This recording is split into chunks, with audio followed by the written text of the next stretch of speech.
খোলা, তোমার রহমতের সামনে আমার গুনার তো কোনো অস্তিত্ব নাই মওলা।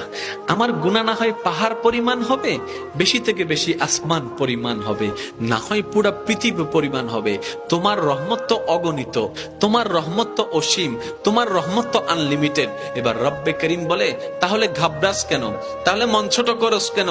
আরে গুনাহ করেছো তো করেছো, কি হয়েছে? একবার তো তওবার মাধ্যমে আমি রবের দরবারে ফিরে আই, মওলা ফিরে আসতে পারবো তো? দরজা কি খোলা আছে?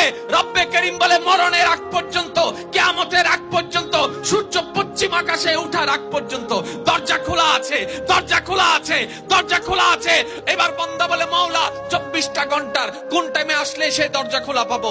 রব্বে করিম বলে, আরে ব্যাংকের দরজা খোলা থাকে নির্দিষ্ট সময়ে, অফিস আদালতের দরজা খোলা থাকে নির্দিষ্ট সময়ে, এমনকি ঘরের দরজাও খোলা থাকে নির্দিষ্ট সময়ে, এর বাইরে যাই না। কিন্তু তোর রবের দরবার এমন একটা দরবার, 24টা ঘন্টার যেই কোনো মুহূর্তে তুই আসবি, তোর রবের দরবার তোর জন্য খোলা থাকবে। সুবহানাল্লাহ।